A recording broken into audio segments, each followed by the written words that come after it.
글자는요, 학습목표 420번째인요.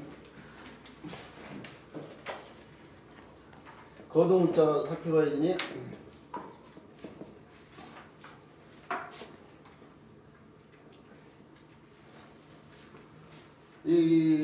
지금 학습목표를 이렇게 쓰고 있는데 우리가 몇 번째까지 지금 배워야 되지? 논어의 모든 10자를 다 배우냐면요, 논어 원문 속에 들어있는 글자를 다 배운다고 쳤을 때요, 마지막 글자가 1535번이에요. 6년 걸리겠네. 자, 근데 이 1535개 글자 가운데에 이런 글자가 포함되어 있어요. 나자, 오르르자, 이런 글자들 포함되어 있어요. 이런 글자 포함되어 있는데 사실은 이 글자들을 앞에서 했어요. 앞에서 하면서 이 글자도 설명을 했어요. 근데 지금 이거 설명하면서요, 이거 설명하면서 다시 이걸 얘기해야 되는 상황이잖아요. 그래서 지금 오늘 우리 수업 끝나고 나서요, 뭐 회의를 잠깐 하는 상황인데, 저는 미리 말씀드리지만은 좀 속도감 내기 위해서 앞으로는 이런 글자가 나왔을 때요, 이 글자 자체는 설명을 드리는데 그 관련되는 글자들은 뺄 거예요. 왜? 맨 처음에 나왔을 때 관련된 글자 안 빼놓고 다 했거든요. 처음 나올 때는 관련되는 글자를 다 설명드릴 거야. 그리고 다시 나올 때는 빼고 하는데, 그래서 이 번호가 지금 필요한 거예요, 지금. 그래서 만약에 이 글자를 통해서 뭐 개미어자 이런 글자 배운단 말이에요. 이런 글자 공부하신 분들은 맨 처음에 그 글자 연결시켜서 설명은 그때 그 자료를 찾아가서요, 제가 그 번호를 갖다가 수업 시간에 알려드릴 테니까 그 번호를 찾아가서 이렇게 우리 동영상 찍고 있으니까 더더군다나요. 동영상 찍고 있으니까 그 동영상 가지고 복습할 때 이렇게 활용을 해주기 바라고, 오늘까지만 다 설명을 해보도록 할게요. 자, 다 설명을 드리면 먼저 이제 설명드리는데, 이 글자부터는 이제 이것은 인변이라고 하는 글자고 사람 인자가 바뀐 글자고요. 이 글자가 지금 문제인데, 이 글자가 원래는 분석을 해보면은 이것의 형태오고요, 이것의 형태오고 양양자가 아니에요. 나자라는 글자가 합쳐져 있어요. 나자.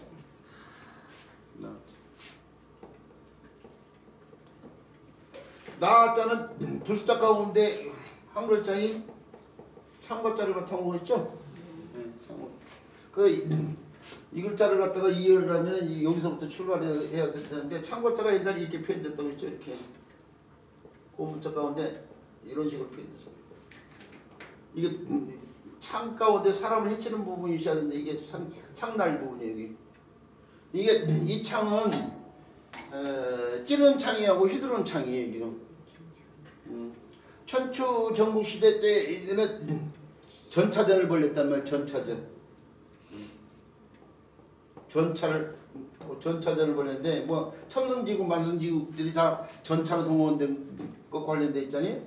전차에 사람이 이렇게 타고 이렇게요, 수레 바탕이 이렇게 있고 바퀴가 있을 거이고 굴대가 있을 거이고 이게요, 끌채가 이렇게 있을 거이고 말이 이렇게요. 이 멍이 전차라면은 원래 4개의 말이에요. 사마가 이렇게 들어가니까 이렇게요.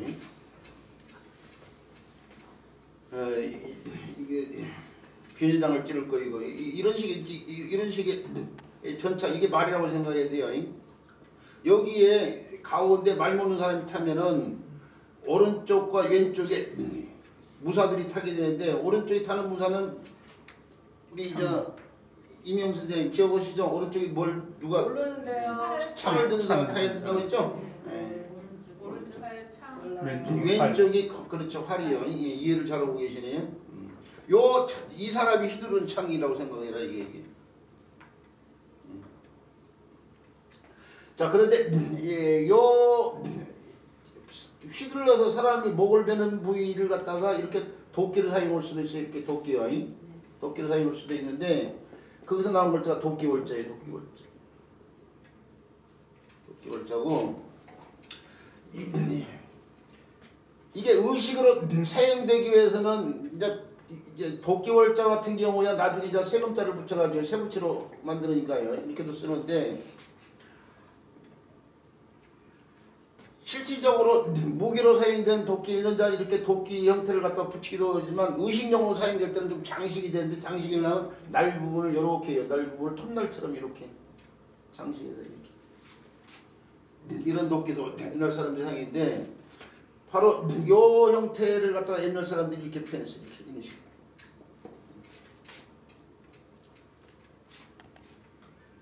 요 톱날처럼 생긴 부분이 이렇게 표현했는데 바로 참고자에다 이렇게 표현했다 이렇게. 의식용이 창을 갖다가 표현했어요. 그 의식용이 창인데 거기서 나온 글자가 바로 이 글자예요. 그러니까 요 글자를 갖다가 사람들이 옛날 나왔자를 설명하신 분들이 손숫자하고 창과자가 합쳐진 글자고 설명한 사람들 한동안 많았어요. 근데 손숫자하고 전혀 상관없는 거죠. 네. 창날 부분이 장식된 창일 뿐이에요. 의식용이 창인데 제1인칭 대명사예요. 나를 타는 글자를 빌려다 쓰인 거죠. 자체가 나를 타는 것과 통하는 의미였던 거니까 참고 상관없이 나를 타는 글자를 빌렸습니다. 나자가 되고 그렇게 해서 이루어진 나자는요 다른 글자 구성에 도움을 줘서 음역하는 글자가 있는데 바로 이런 글자들이 이제 생성한다고 있어요. 다음부터는요 줄일 나자 기하 선상에 매담을 쓴 글자죠. 굶어 죽은 귀신이 악이 아니야. 악이 최고 불쌍한 귀신 악이를 뜻을 글자고요. 또는 이렇게 쓰면 누에 다방을 뜻한 나방어자죠. 나방어자인데 아름답던 그 암이 미인의 눈썹을 뜻할 때 암이란 말 쓰거든요. 암이 이거 국어 시험에 나오는 말이에요. 좀 자주 쓰이는 어휘는 아니지만요. 암이라는 말에 미인의 눈썹을 뜻하는 말에 암자가 바로 일자고요. 그 다음에 아로 쓰이는 글자로서 뭐 기억을 해줘야 될 글자가 갑자기 자가 있네요. 갑자기 자. 아연실생 뭐할 때 쓰인 한자고요. 그 다음에 거의 자가 있고요. 아구창을 때 쓰인 글자죠. 거의 세조자가 달라붙어가지고 거의 입술처럼 어린아이들한테 생긴 병인데 거의 입술처럼 보인다고 해서 거의 하트를 써서 많이 아기창이 있고요. 그 다음에 예쁘라자가 있어요. 계집여자를 써야 되죠. 중국 시 같은 데 보면은 이 글자를 보는데 그것은 달달에 사는 그렇죠. 전설상의 미인과 관련된 항아요. 이렇게도 쓰고 또는 이렇게도 쓰고요. 이게 중국이 달 탐사선을 보내가지고 달달에 착륙을 했어요. 한 10년 전에 2013 전인가. 그 달 탐사 계획을 중국에서는 이 항아를 써가지고 이제 우리 발음으로는 중국 발음은 창하라고 해야 되나요? 창하 사문가가 그 달달에 무인 착륙 달달에 착륙했잖아요. 창어 뭐 사문가 그런데요. 그 중국에서는 이 글자를 그래서 그런 데서 써먹고 있는데 예쁘라죠, 예쁘죠.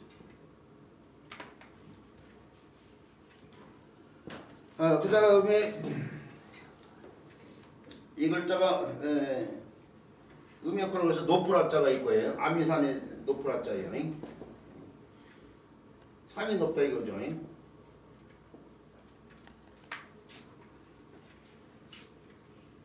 경복궁이 강령전 뒷부분에 가면은 후원이 아미산이라고 아미산으로 이렇게 조형문을 갖다가 만들어놨잖니. 그 아미산에 왔자 이런 데서 음역하는 글자는 바로 나자가 음역하는데 그 나자에다가 바로 요거 형태인데 이게 양양자가 아니고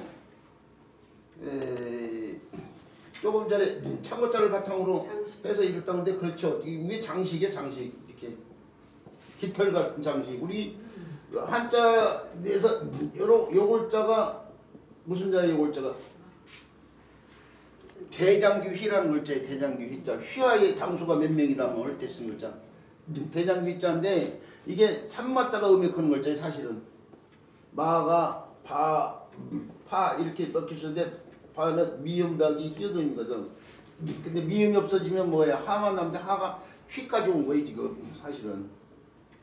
이 타랑모자가 이 마가 음역하는데 음이 많이 바뀌다 뿐이지 음역글자가 분명하고 나중에 이제 삼마자 할 때 다시 설명할 거예요. 네. 이 터럭모자에 의해서 뜻이는데 터럭이 꽂혀 있는 대장기예요, 대장기. 터럭으로 장식된 대장기. 바로 이런 것이 지금 그 장식된 거예요. 이게 옛날 사람들은 장목이라고 해가지고 꿩의 꽁지게 네. 장목이라는 것이 꿩의 꽁지기 같은 것으로 여기다가 이런 데다가요. 저 오늘날도 군인들 보면은 국군날 행사할 때는 의장대가 저 총 들고 여러 명 총 들고 막 총 던지고 막 뺑뺑 돌리고 그러잖아요. 그러면 총 끝에다 노란 꽃술 같은 거 장식한단 말이에요. 오늘날에도 국군날 행사할 때 보면은 의장대 이런 사람들이 총 가지고 막 제주 피우고 그러신 분들 계시잖아. 그럼 총 끝에 보면 노란 꽃을 달아. 그게 장식이 된 것처럼 여기서 이렇게 장식하는 거예요 지금. 의식을 행하는 무기 때문에 그 의식의 위험을 통해서 장식을 해. 이게 의식 관련되는 글자예요. 이게 그 의식인데 올바른 의식이 올바른 행동인데 행동이 바로 옛날 사람들이 거동이 나오는데 이 거동 관련인데 거동을 행하는 것이 올바른 명분을 가지고 행하기 때문에 이게 옳다는 뜻으로 해요. 의식을 행할 때의 무기지만은 옳다는 뜻이 이 글자를 쓰고 그 글자의 행동과 관련된 거동은 사람이 달라붙어요. 사람이 그게 여기서 불안해하는 글자예요. 지금 이게 오르르 자가 원래 이게 의식을 행하는 물건이고 의식을 행하는 동작과 관련되어 있기 때문에 거동이라는 뜻이 있는데 올바른 명분을 가지고 행한다 해서 옳다는 뜻을 지니게 되자 거동을 나타내는 글자는 사람 하면 더 붙는다니까요. 그래서 국민 노래 할 때 쓰는 글자가 이제 이 글자가 되는 거죠.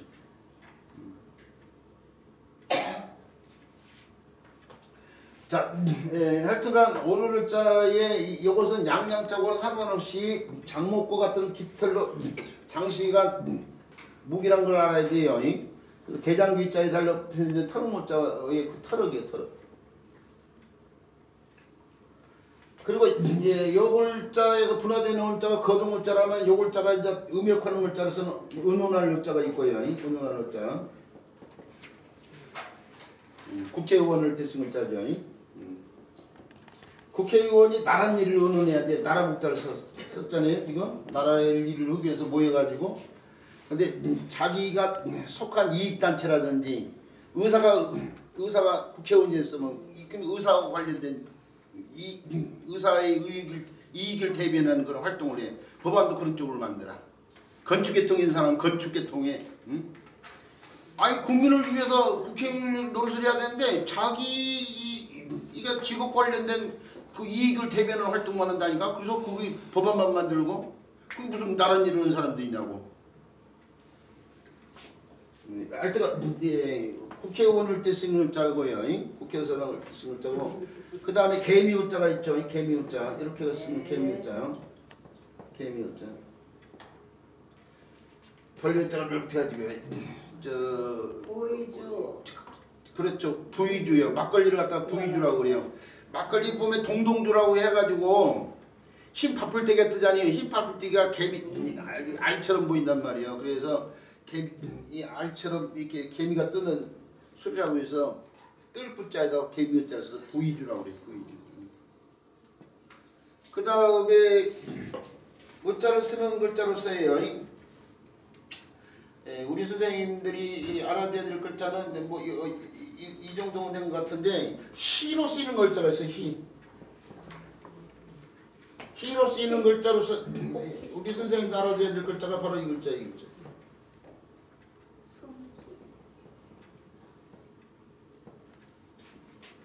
이 글자를 알아야만이 다시 희생을 뜻하는 희생 시자를 갖다가 우리가 뭐 누가 누구를 위해서 희생한다. 뭐 흔히 부모가 자식을 위해서 희생한다는 뜻의 희생이자도 제대로 설명할 수 있는 거예요. 희생이자도 제대로 설명할 수 있는데 그 희생이자의 의미역하는 글자가 바로 이 글자이죠. 이 요글자를 흔히 오늘날 사람 이름이라고 그래요. 사람 이름이.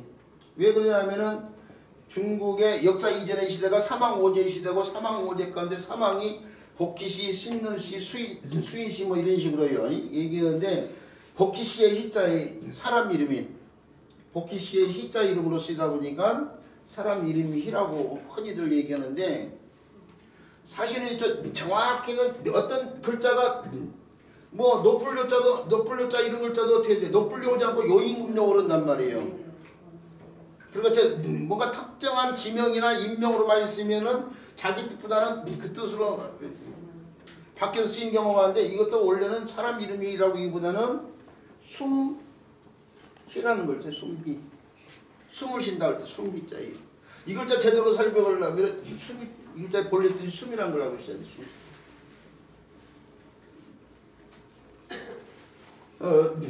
숨희자고 사람 이름 많이 쓰다 보니까 사람 이름 복희시의 희자로 쓰이다 보니까 사람이라고 하는데 이 숨희자는 글자가 좀 복잡해 보이는데요. 다시 여기다 옮겨놓고 설명을 드려보면은 이렇게 쓰이는 글자인데 이 글자가 오르는 글자예요. 오르는 글자하고 바로 이 두 글자가 합쳐진 글자인데 이거 복잡한 글자에다가 이 글자를 합치면서 공간이 충분치 않았는지 요 핵을 생략했어요. 이 핵을. 요 핵을. 그러니까 그 핵을 생략하면 바로 이렇게만 되는 거야. 지금 그 핵을 요 핵을 생략하면 속으로 가면 이렇게 쓰이는 거 아니에요? 네. 거기다가 요 글자를 갖다가 이렇게 갖다 붙인 글자가 바로 이 글자예요. 한 획을 생략해서 이해가 가죠? 네. 이게 오를 우자가 여기서 희가 되면서 요 글자에서 뜻이 이루어져요. 요 글자에서 뜻이 이루어지는데 이 글자가 입기운해라는 글자예요. 오늘날 사람들이 어조사해자라고 많이 얘기한단 말이야. 어조사해자, 어조사로 쓰이다 보니까 어조사해자라고 많이 얘기하는데 이 글자도 본래 뜻은 입기운해자예요. 입기운해자.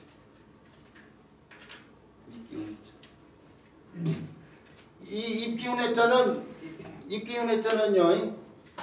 여기다 놓고 설명드리니까 입기운해자는 이것의 형태고 이게 공별조자 나중에 배우자는 공별조자인데요. 이 글자하고 같은 글자 아니야? 공별조자가 교 아음이 hum으로서 혀 이몸 하나 추가해서 해까지 온 거예요. 지금 이게 공별조자가 음력하는 글자예요. 사실은 위에 달라붙은 요 글자가 원래는 8팔자처럼 되어 있지만 원래 점으로 되어 있었죠. 점으로 되어 있는데 우리가 알고 있는 글자 가운데 부르지를 허자 이렇게 쓴단 말이에요. 이 글자도 그대로 오면서 다시 보모자를 한 번 더 붙여서 오늘 이렇게 더 많이 쓰이고 있지만은 같은 글자인데요. 이게 부르지 조자인데 이게 여기서는 해지만 교가 고가 되고 호로 바뀌는 글자 이게 호. 그러면서 입으로 부르진다고도 부르지는데 숨을 내쉬면서 부르지는 부르지를 하는데 누구야 하면서 입으로 숨을 내쉬면서 부르진 거 아니야? 부르지지를 헛도는 부를 호자예요. 부를 호자 호명 부를 호자. 그러니까 8발 모양의 숨기운이라는 얘기잖아요. 그렇죠. 그러니까 그거 설명하려고 이거 설명하고 있는 거야. 이게 부르지를로 부를 호자인데 근데 우리가 알고 있는 부를 호자 이렇게도 쓰다니 이렇게요? 네. 이렇게 쓰는데 요 글자가 곧 요 글자예요. 요 글자. 그러니까 요 글자는 근데 여기서 출발이 된 글자예요. 요 글자도 여기서 출발이 된 글자예요. 네. 이 같은 글자인데 부를 호자 이게 부를 호자. 여기 요 글자의 고문자가 이거예요. 지금 이거예요. 이 글자가 고문자가 이거예요. 지금. 그러면 여기에 요것과 요것이 요거 내내 이거잖아요. 입 대신에 점이 3개 들어가 있고 입 대신에 점이 2개 들어가 있는 거예요. 지금 이게 입 기운을 갖다 표현했어요. 입 기운.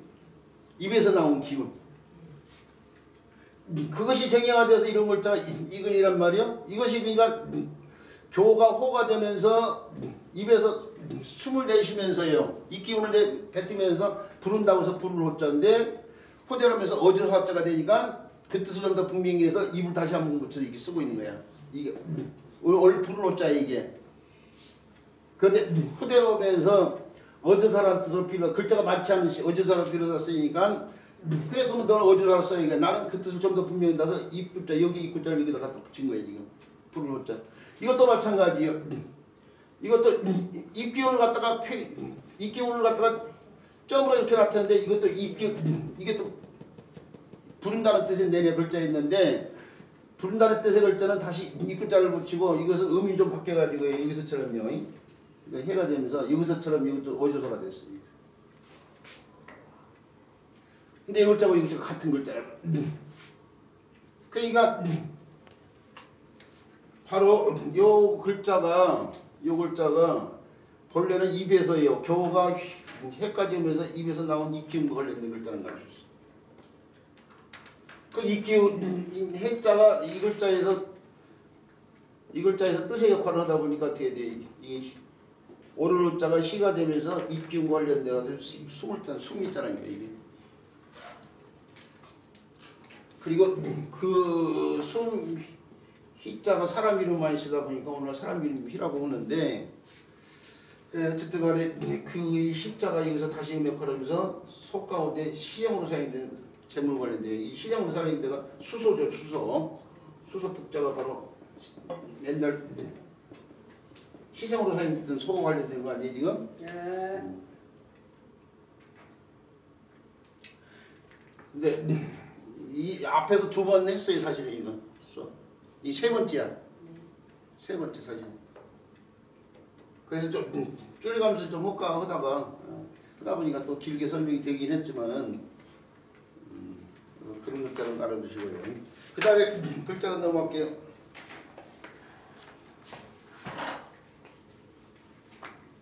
그 다음에 배워야 될 글자는 봉알봉이라는 글자네요. 봉알봉자는 자소를 살펴보면 바로 이것의 형태고요. 흑도자가 아니고 그것의 형태고 그 다음에 흑도자고요. 그 다음에 마디촌자 세 개 글자가 합쳐져 있어요.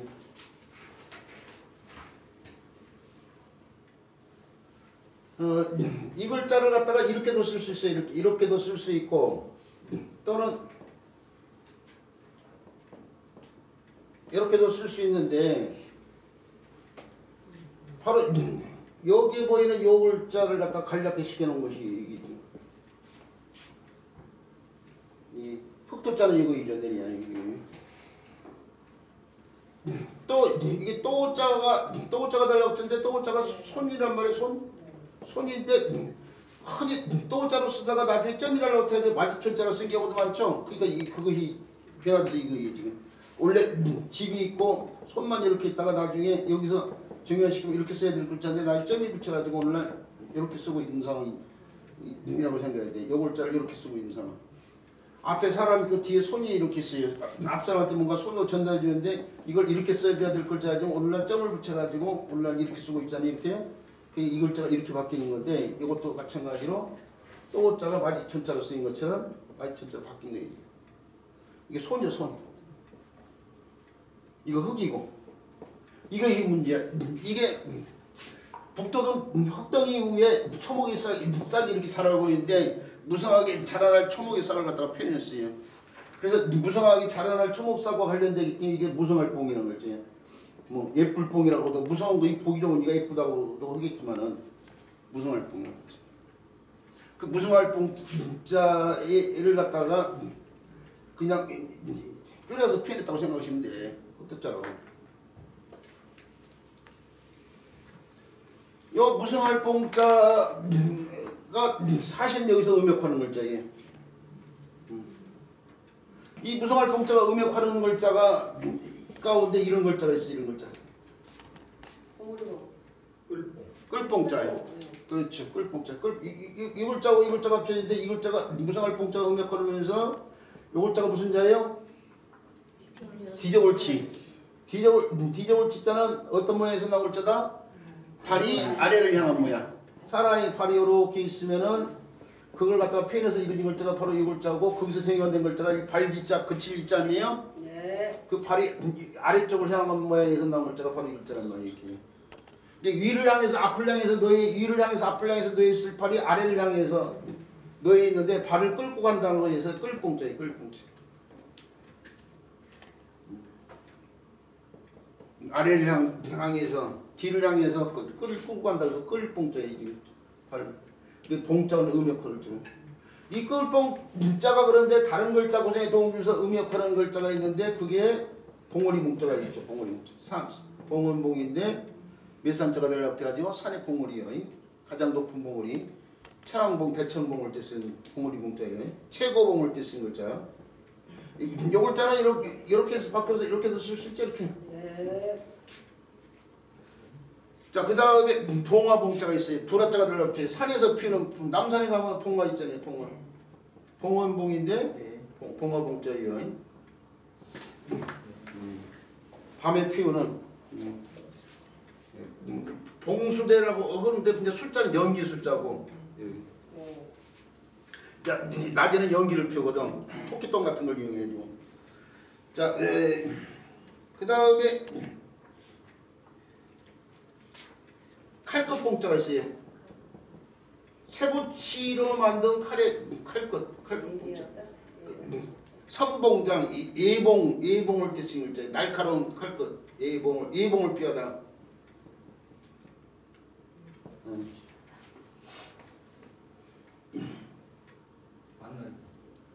예. 만날봉은 지금 뒤로 미루고 있어요. 예. 벌봉자가 있어요. 벌봉자. 이유가 있어요. 다 이유가. 자, 벌봉자예요.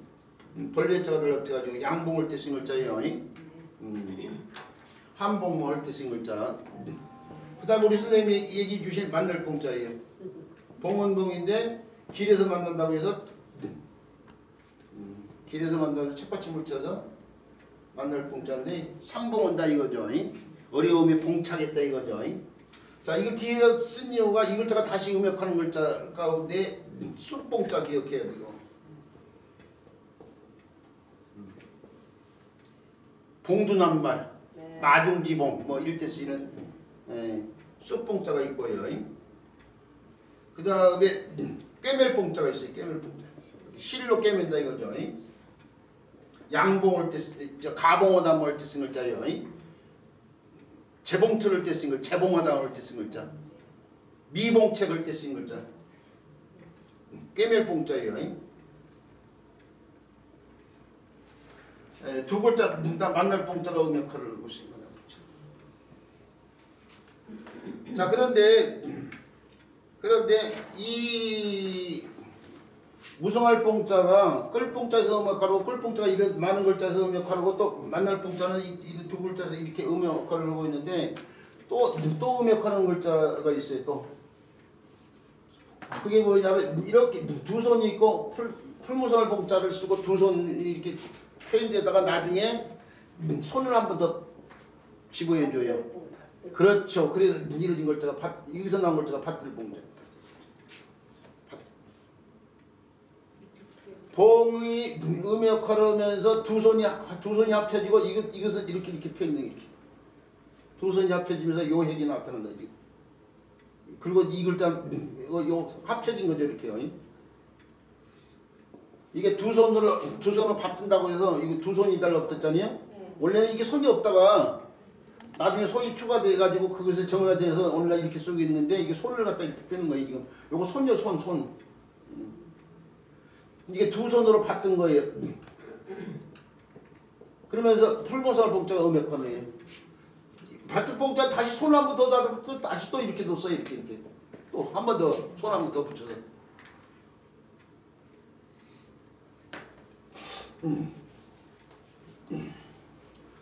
요 글자에다가 사람이 달라붙으면 녹봉자가 돼요. 연봉 뭐 할 때 쓰는 글자.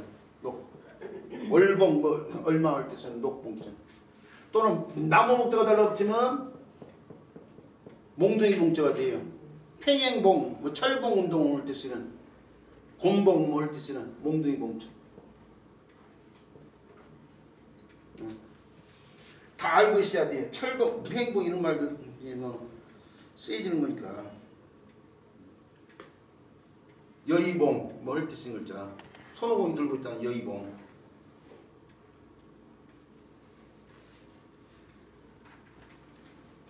그런데 또 음액활자가 있네요. 또 음액활자인데 음이 약간 바뀌어가지고 이렇게 해가지고 이렇게 써줘야 돼. 이렇게 써줘야 되는데 따라봐. 그렇죠. 글자가 이렇게 반듯하고 반듯하게 이렇게 쓰는 게 재미가 없었는데 글자의 심력 이상을 고려를 해가지고 보기 좋게 쓰기 위해서 오늘날은 이렇게 써요. 이게 반듯해 갈 때 삐쳐내리고 이렇게 해가지고 옆으로 이렇게 뺑 돌리고 이게 풀모상을 봉자를 갖다가 변형시켜 놓은 거예요 지금. 그래가지고 오늘날 이렇게만 있으면 이 글자 설명을 하면 이렇게 써야 될 글자라는 걸 일단 설명해 놓고 나서 풀모성할 봉자가 방영이 되면서 여러 고리로 이루어진 나라를 뜻하는 나라방자가 됐다 이렇게 설명을 해야 돼.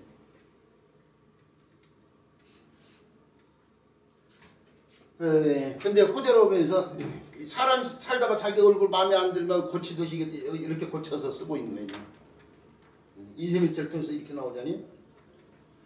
자, 여러 고리로 이루어진 나라를 뜻하는 나라방자인데 우리가 나라를 뜻하는 또 다른 글자가 바로 이 글자잖아요. 이렇게요. 네. 잘하는 오늘날 나라방자 이 글자를 잘 안 써요. 뭐 연방 또는 뭐 한일 합방 뭐 이럴 때 쓰이는 방자가 뭐 있거든요. 영연방이 여러 나라로 이루어졌잖아요. 한일 합방도 두 나라가 합쳐진 거잖아요.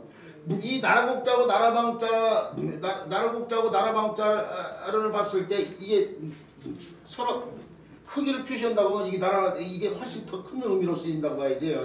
네. 그리고 사실 이게 만들어질 때도 요것은 옛날에 중국에 종법제도가 천자가 있고 그 밑에 제후가 있는데 천자가 제후들한테 나라를 나눠줬잖아요 지금. 네. 그래서 주나라 초기에는 140개국 정도가 있다고 했잖아요. 자, 그런 나라들이 뭐냐면 제후의 봉토예요. 이 제후의 봉토 관련돼 있어요. 이 제후의 봉토. 봉토 관련돼 있고 그게 제후가 그러니까 나라를 뭐 일부 지역만 천자가 다스리고 여러 개로 이렇게 나라가 나눠져 있는데 이제 이게 제후의 봉토 아니에요 지금 이 전체가. 근데 거기에 제후가 머무는 직할지가 있어. 구급. 그것도 구급의 국자가 이 글자인데. 이게 제후의 직할지와 관련돼 있어. 제후의 직할지. 이게 제후가 머무는 그 도읍지라고 생각하면 돼. 도읍. 제후 직할지와 관련돼 있어요. 원래는. 자 그런데 이제 이게 나라방자가 뭐 이제 뭐 한 나라 가지고 그렇죠. 유방의 이름자야. 유방의 이름이요. 옛날 왕들의 이름은 태조도 태조 이성계가 왕이 처음부터 태어날 때부터 왕이 되려고 생각지 않았기 때문에 이성계 이렇게 쓰다가 왕이 되는 순간 이름을 바꾸자네요. 이룰성자나 개선하고 있자를 피위해야 될 상황이니까 함부로 못 써. 왕의 이름을 피위. 조선의 왕들과 관련된 의계를 보면은 왕 그림 보면 왕 다 뺀단 말이에요. 반차도 정조의 반차도 이런 거 보면 왕이 실질적으로 그 그림 속에 들어가 있는데 왕이 타고 다니는 말만 있지 왕의 모습은 없어. 대사의 그림 같은 데 봐도 마찬가지로 용상왕도 있지 왕의 그림이 없어. 왜 그러냐면 그림조차 있어도 피위를 하는데 글자도 피위를 한단 말이에요. 글자도. 그래서 이성계도 어떻게 왕이 되고 나서 이름을 갖다 바꿔가지고 뭐가 돼요? 단으로 바꾼단 말이에요. 단.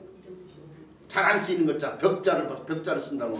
근데 비교적 이게 이제 주공단 때문에 주공단을 갖다가 존경을 했기 때문에 그런다고 하는데 바로 이렇게 외자로서 잘 안 쓰이는 글자로 바꾼 것처럼 이게 피유를 해야 될 글자가 되어버린단 말이에요. 그러니까 피유를 안 쓰는 상황인데 그러자 그 글자를 대신할 글자가 바로 이 글자가 대신하면서 이게 이제 의미가 확대된 게 직갈치만 뜻하다가 그 직갈치를 주변에 모든 봉토까지 다 뜻하는 글자의 나라국자가 된 거예요. 지금 무슨 말인지 알겠죠? 네. 나라국자하고 나라방자의 원래 본의가 그렇게 돼요. 네. 네. 그래서 오늘날 나라국자를 많이 쓰고는 있지만 원래 나라방자가 나라국자보다 큰 의미로서 그래서 큰 의미이기 때문에 영연방이라든지 합방이라든지 이런 말이 쓰이고 있는 거예요 지금. 두 나라 이상 관련된 이런 말들이. 자 그렇다는 건 아니고 그 다음에 또 기억을 해둬야 될 글자로서 이건 그대로요. 이 풀무성할 봉자를 그대로 갖다 쓰고 있는데 이 글자는 마찬가지로 방이에요. 여기서 봉이 방으로 바뀌고 이것도 방인데요. 벌레 자가 달라붙었네요. 벌레 자가 달라붙으면 벌레 요 관련된 글자인데 작은 동물 지칭할 때 벌레 자를 다 쓰는데 독특한 유형의 뜻을 지닌 글자들도 포함되어 있는데 조개. 조개. 그래서 대합조개 합자라든지 소라라자라든지 무명조개 신자라든지 큰조개 신자라든지 이게 전부 다 조개 관련되는 글자인데 전부 다 뭐예요? 벌레 자가 달라붙어요. 이게 대합조개 합자, 소라라자, 그 다음에 큰조개 신자.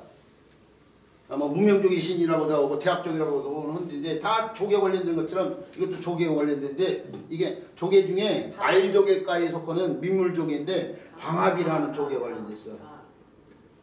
근데 제가 칠판에다 쓰는 글자들은 필요이기 때문에 쓰는 거지 필요 없으면 안 쓴다고 했잖아요. 요 글자를 알아야 될 이유가 제3자가 얻는 이과 관련된 사자성어가 흔히 어부지리를 알고 있는데 어부지리요. 어부지리요. 이 글자를 이렇게 쓸 수 있고요.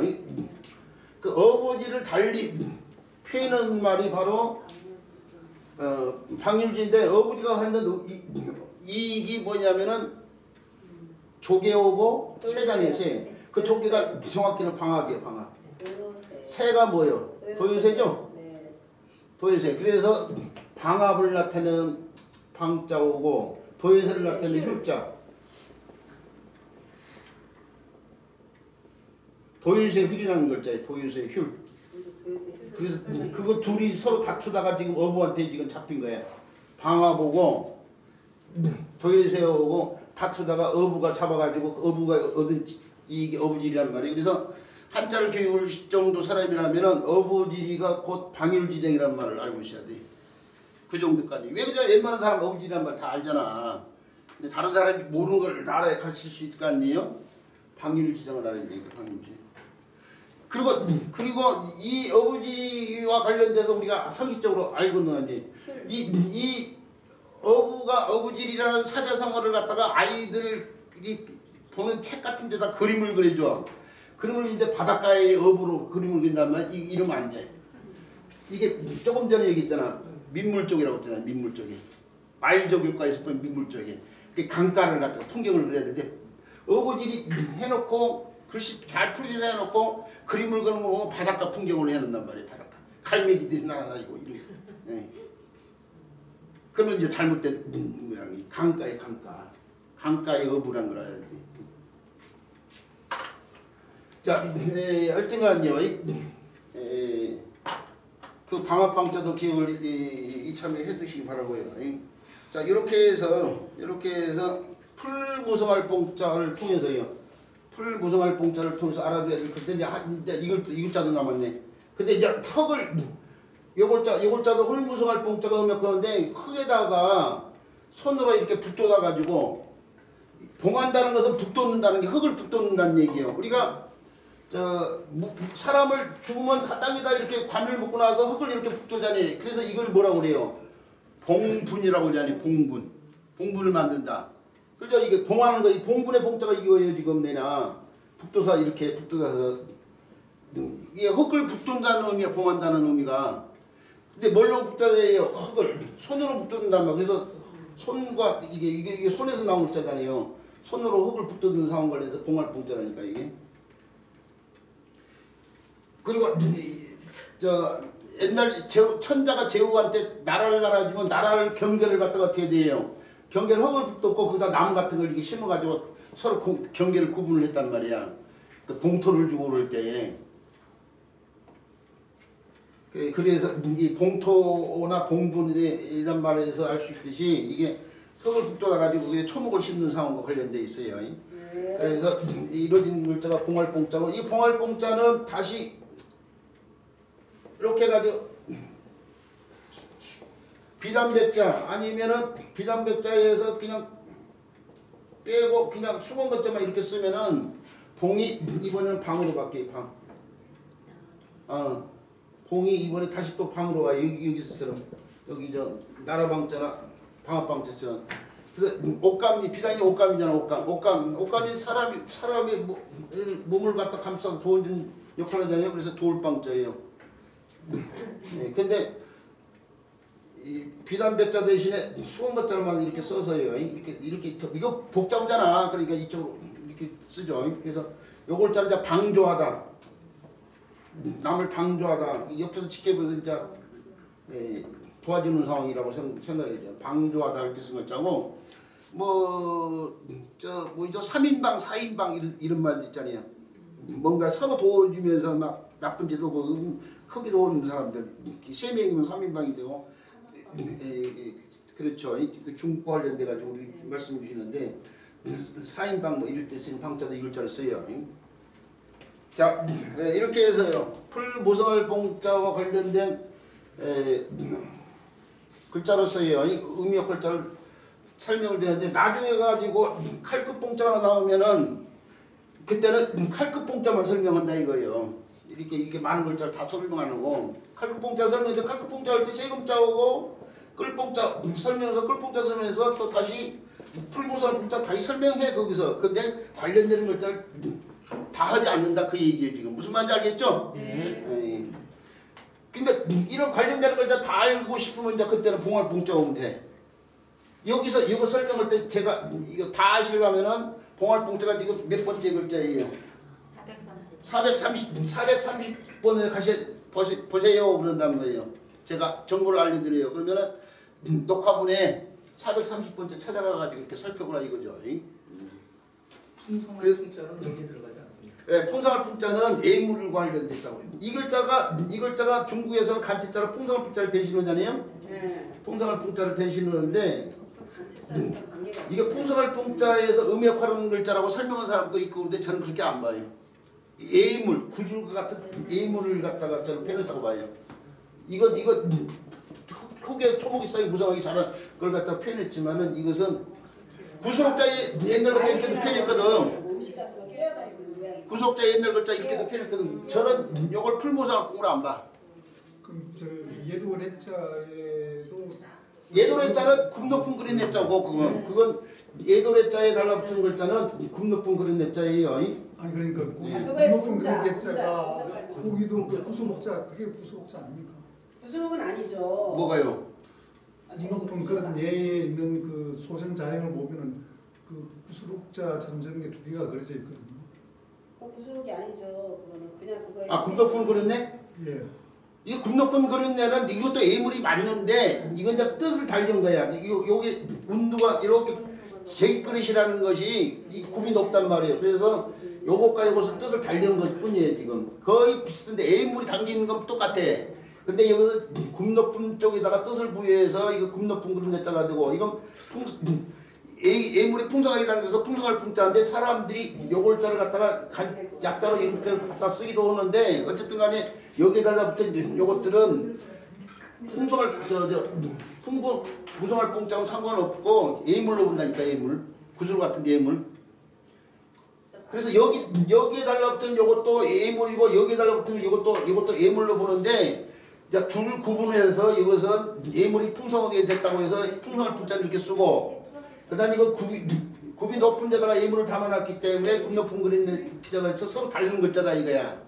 근데 이제 후세 사람들이 이 글자를 갖다 이렇게도 갖다 쓰다 보니까 서로 이제 혼선이 생기긴 했는데 서로 그런 차이점이 있다 그거예요. 제가 그때 그 선생님한테 듣기로 선생님한테 들으면서 기억이 안 나는데 그 높은 그런 예자는 구슬을 의미를 다루는 그걸로 보고 그다음에 풍성할 풍자는 우리가 그 제기에 보면은 음식 같은 걸 코팅에 끼워. 나 그런 얘기 절대 한 얘기였고 제 기억 속에는 없는데 어디서 다른 데서 들은 거였는데 저 무조건 예물이에요. 꽂는 게 아니에요. 그렇게 얘기할 수가 없어. 어디서 다른 데서 잘못 들었는데 이 글자 뜻이 풍성하다냐. 풍성하고 꽂는 것과는 전혀 상관없어요. 저는 꽂는 거 한 번도 생각해 본 적 없어요. 음식을 풍성하게 이렇게. 그렇죠. 예물이 풍성하게 담겼다. 예물이 풍성하게 나왔는데 우리 선생님이 어디 이제 공부를 많이 하다 보니까 제 얘기하고 다른 데에서 들은 것도 착각을 건데 왜 그걸 듣고 그거 아니라고 얘기하면은 머릿속에 전혀 없는 얘기야. 꼬지로 생각해 본 적이 한 번도 없어 지금까지. 이게 그렇게 알고 계시고요. 하여튼 우리 선생님들이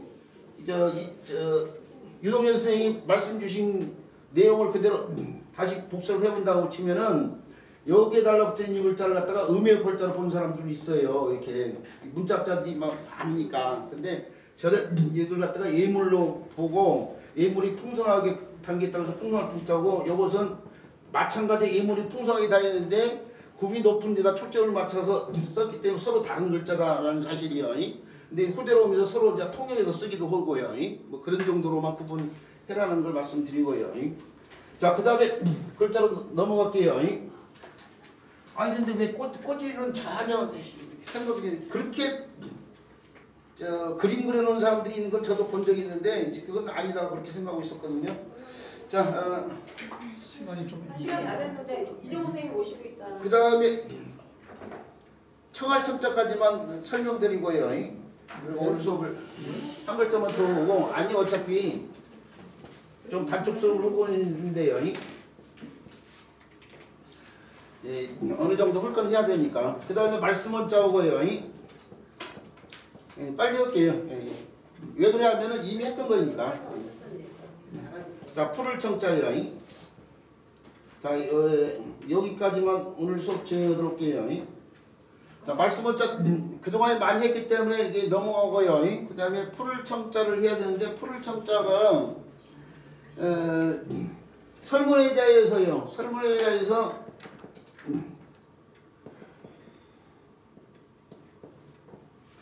생자하고 단자가 합쳐진 글자를 풀을 냈어요. 그래놓고 생자하고 단자가 합쳐진 글자를 놓고 이게 붉은 단자인데 뭐 붉은 돌틈에서 이 생자는 이제 초목이 싹이 나는 거예요. 이 글자는 본자가 바로 이 글자 아니에요? 이 글자? 그리고 이 글자는 다시 이 글자하고 이 글자로 분석해 볼 수 있는데 이게 쌍날철이라는 글자고요.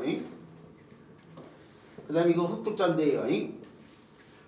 흙에서 싹이 난다고 해서 그걸 갖다가 이렇게 옛날 사람들 이렇게 펴고 이거 끊어서 쓰면서 오늘 이렇게 쓰는데 이걸 갖다가 그대로 해서 이렇게도 쓰는데 그게 이제 풀을 청자에 이제 이게 쓰여진 글자죠. 그 다음에 요 글자를 갖다가 붉은 단자로 보는데 이게 우물정. 그렇죠.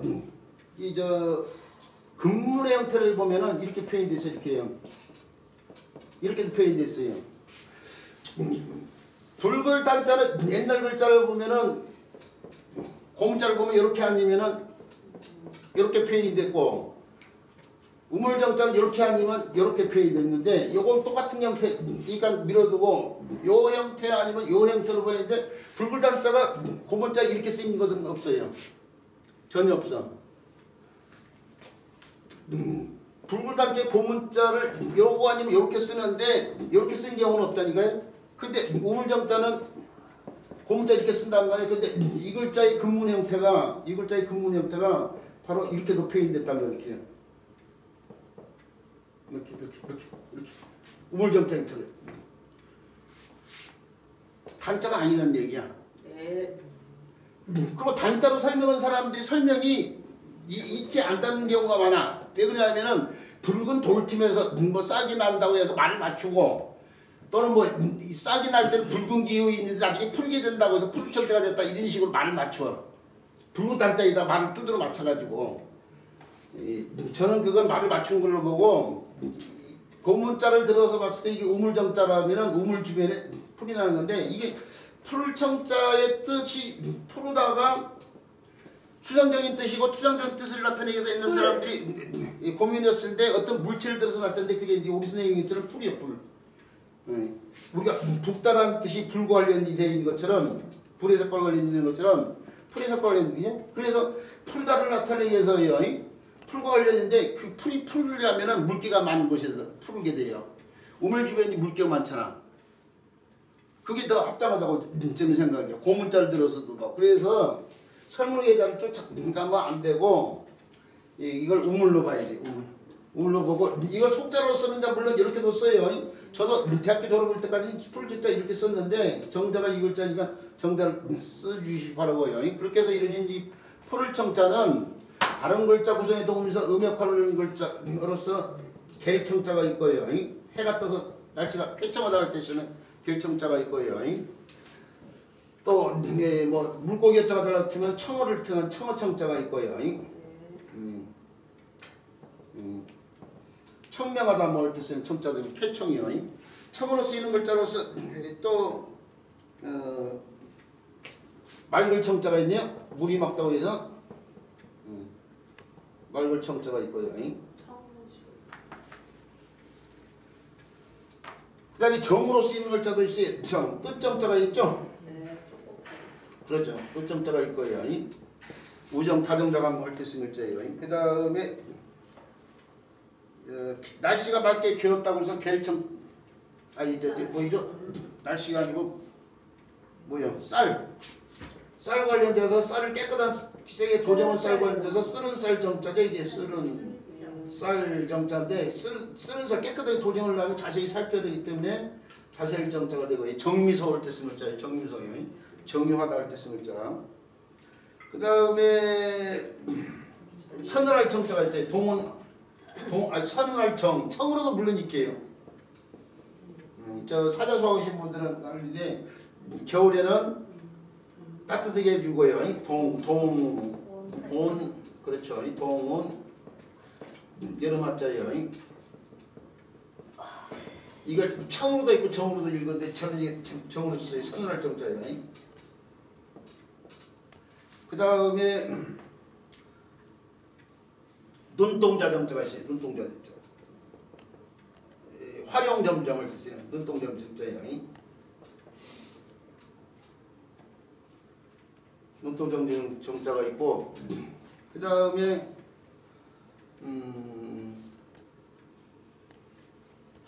정자로 쓰이는 글자로서 그렇죠. 편안할 정자가 있어요. 편안할 저 개우정란요.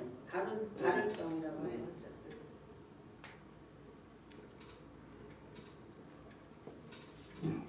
저 개윤이요. 네.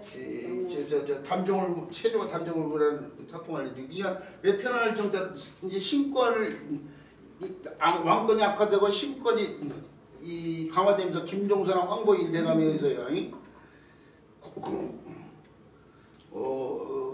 고명대신이라고 해가지고 문종이 죽으면서 단종이 저 아버지가 문종이고 할아버지가 세종이잖아요. 세종. 그죠?